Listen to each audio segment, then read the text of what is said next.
Hello and welcome back to another video. Today I'm going to attempt to get the steering off of the old piece of wood that is on, so that I can build a new centre console for the steering to go back onto. I took the old one off because it was rotten and was pretty much falling to pieces. So this is currently what's left of the old steering. It was the top of a box that essentially just sat in where that is now. I take this bolt here and this one here out. It will allow me to remove the wheel from the boat. So essentially in here you've got this kind of like springy sort of cable which basically gets wound around in here. So when you turn your wheel one way, it brings this out or in, and then it's attached at the end of the boat to the cable that comes through here and basically just moves your engine backwards and forwards.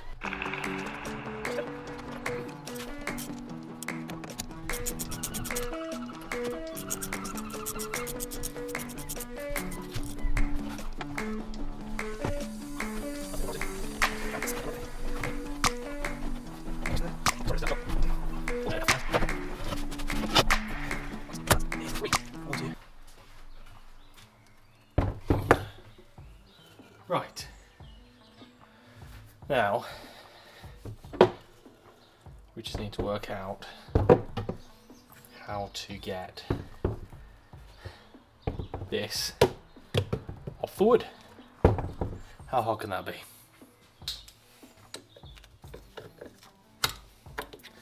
So under the cap there is a nut that I still haven't done up properly, so I don't need a socket to remove. Don't lose the washer underneath. Sorry, the lighting is terrible in here, but you'll have to bear with me. So keep all those safe together, and then you have steering wheel free. Place that to one side.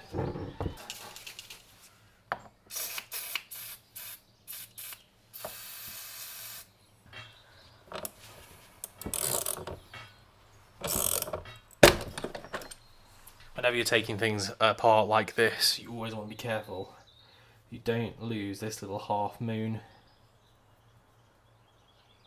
key. It's called a Woodruff key, and basically fits into those little notches so that this locks in on the on whatever it's going onto. In this case, this bolt here. But yeah, you don't want to lose that. And now we can get underneath this cover, which means we can get it off this piece of wood.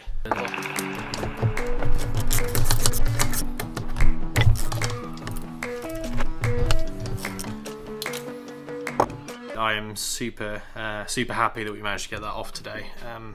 I've kind of been putting it off a little bit because I didn't have the tools, but a friend lent me some pullers which got the job done, which is fantastic. I was a little bit worried about using them because they can be a little bit aggressive and kind of break things that you don't really want to get broken. But it wasn't really that wedged on, so it came off fairly easily in the end.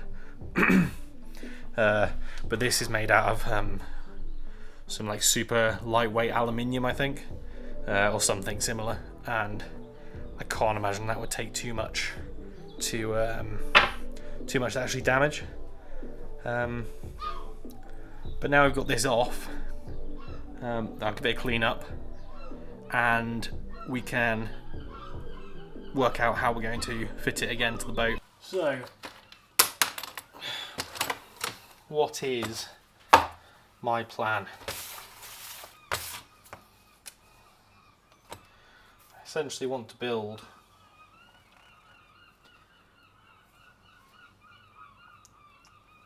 a console that is 90 centimeters at the back, here's the boat,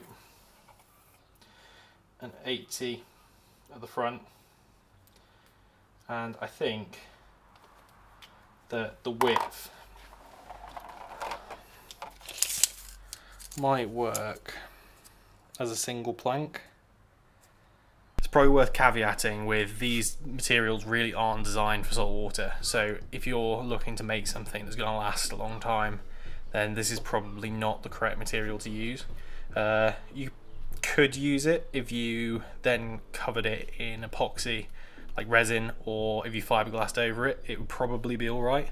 The other downsides of these materials is they're quite heavy, so if you're trying to keep the weight down on the boat, then thick wood, wooden planks is not the most ideal material to be using on a small boat. Obviously if you've got big boats, it doesn't really matter. I feel like I've been saying the same thing for a week now, or maybe even 2, but we need to get this steering finished, so it's another day now. It's a bit drizzly and miserable. We are at this stage of steering column. Fortunately I kept a small bowl or cup of all of the parts to put back together.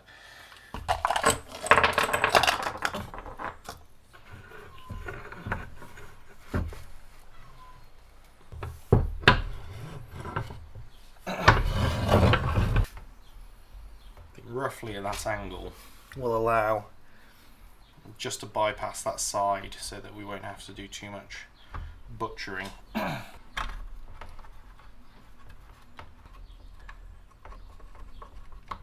Right, so the good news is it doesn't affect the front, so I will be able to put a piece of wood across the front of it to hide it. That wasn't entirely by design, it was a bit more luck than judgment, but I won't complain. I have a handy piece of marine ply that is exactly the right size for the front of my little unit, which is fortunate. So what I'm going to do is I'm going to use that for the front and have the rest open, I think. Just doesn't need to be covered, and that will just reduce the amount of weight that it is adding to the boat.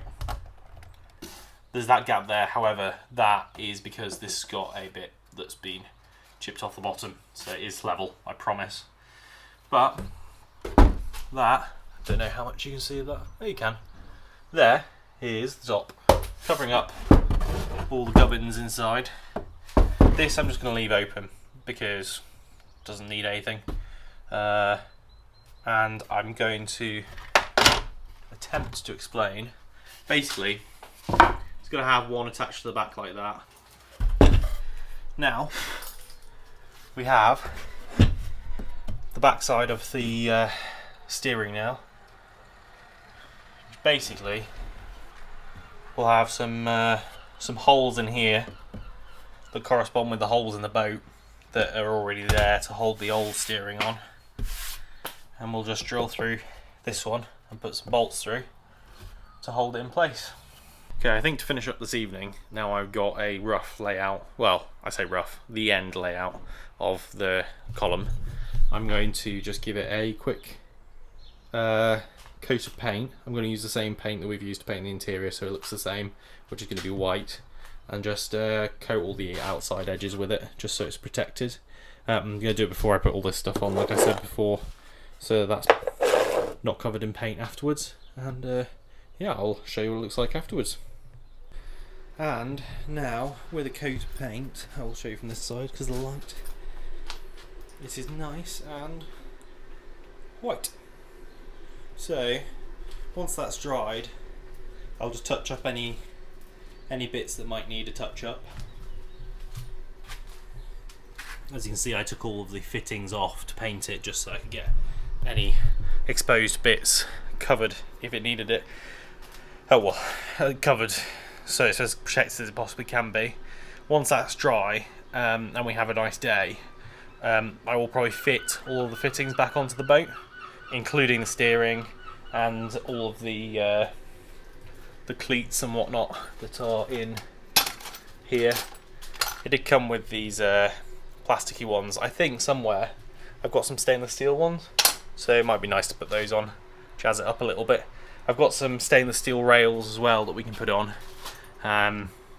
So once we have a nice day, and if we do another coat of the blue, once we've done that, we'll attach all the fittings back and we'll put the drain plugs in the bottom, and we'll refit the windows.